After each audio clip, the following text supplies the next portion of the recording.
जवाहरलाल नेहरू विश्वविद्यालय, दिल्ली विश्वविद्यालय से आते हैं। बहुत बड़े स्कॉलर हैं। हम सबके बीच उनका बहुत अच्छा नाम है। सम्मानजनक राशि।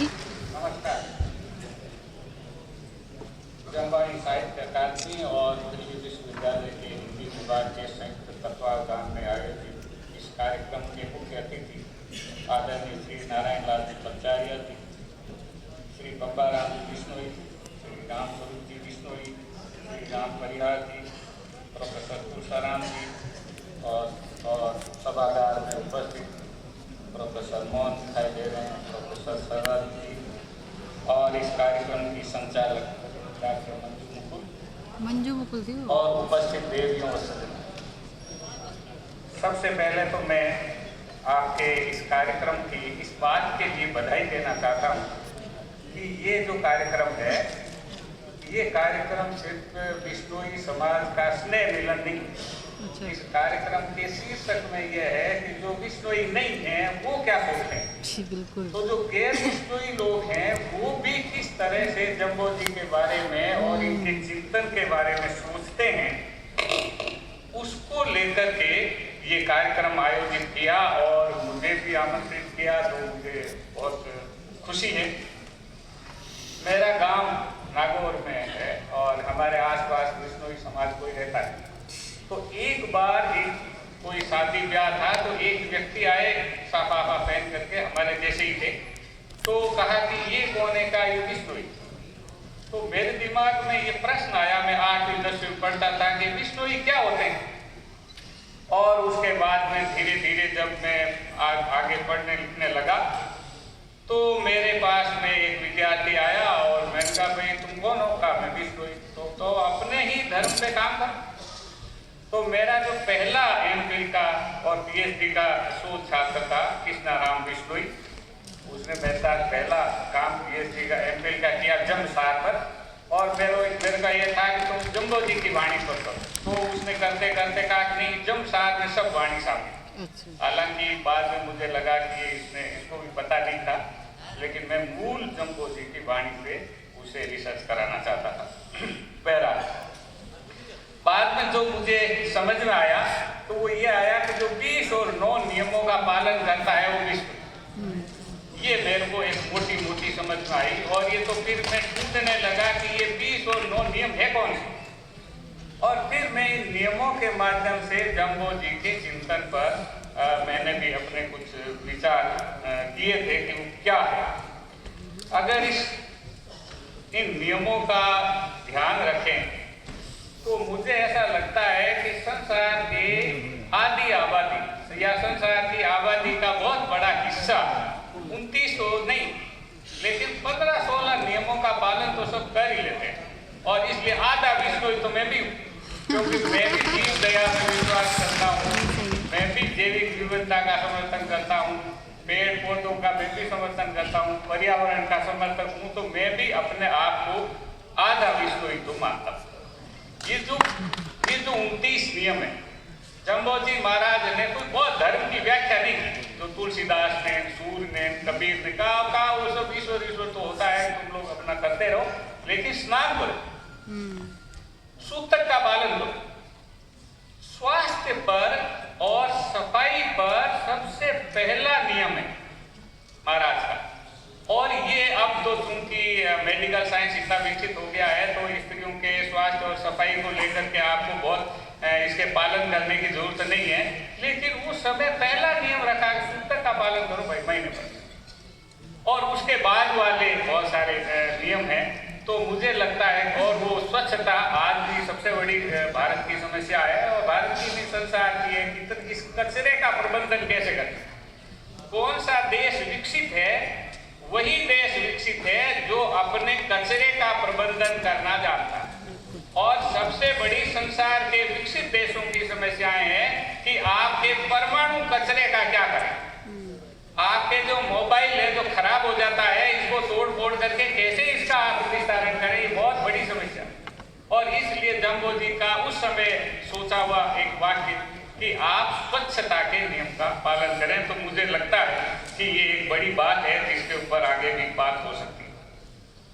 दूसरी मुझे 3 नियम ही आकर्षित ज्यादा करते हैं, बाकी 3 नियमों में शायद सारे समाहित हो जाते हैं। एक है जीव दया, और ये बहुत क्रांतिकारी विचार है। और ये जो है ये जैविक विविधता का एक जबरदस्त ये रूप है। जब भी कभी हम ट्रेन से पश्चिमी राजस्थान में जाते हैं तो जहाँ पर हिरणों का झुंड दिखाई देता है वहाँ पर हमको लग जाता है विश्नोइयों का गांव है बढ़िया। कोई दिखाई नहीं देती। और जब मैं थोड़ा और अक्ल तो आती ही रहती है, 20 में जब थोड़ी अकल आई तो मैंने कहा भैया लोमड़ी कहाँ रहती है, मेरे को लोमड़ी देख ली। और तो बाद में और जो हमारे नीति कथाओं की और पुराने साहित्य की नायिका है लोमड़ी तो, लेकिन मुझे तो अपने जिले में दिखाई नहीं दी। और मैंने सोचा कि मैं किसी बिश्नोई को कहूँगा भैया अपने गांव में ले जाओ, मुझे भी वो लोमड़ी दिखा दो कैसी होती है, जिसके बारे में इतना चक्र मिलता है। बहुत सारी प्रजातियां लुप्त हो चुकी है और जो बची है वो मेरे ख्याल से पश्चिम राजस्थान में तो बिश्नोई समाज के कारण ही बची।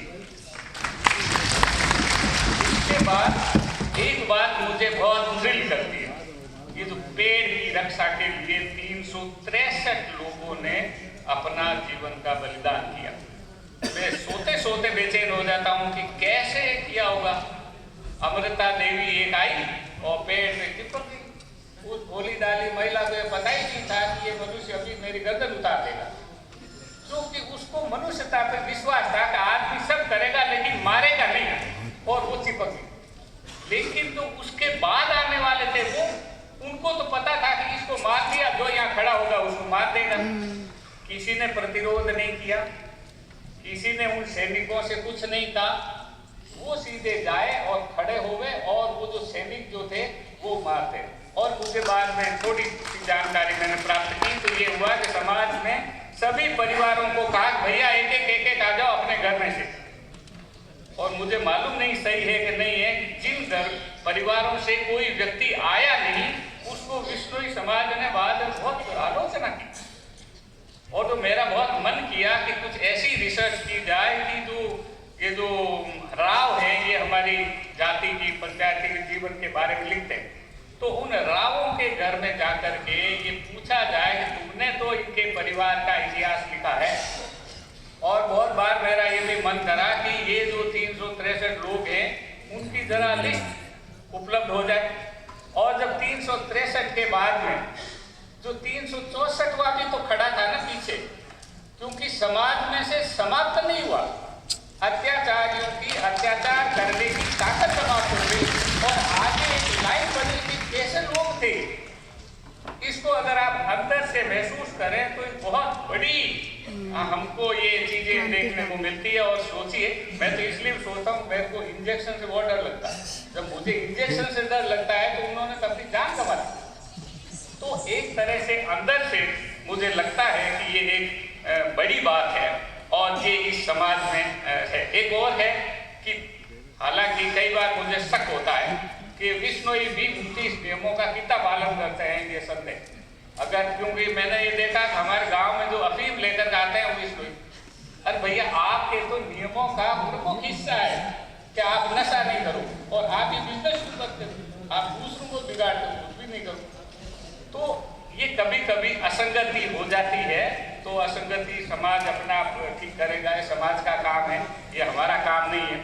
लेकिन हमें तो एक बार और भी मुझे लगती है कि कई बार इतिहास का निर्माण ऐसे लोग कर देते हैं जिनको पता ही नहीं होता कि हम इतिहास का निर्माण कर रहे हैं।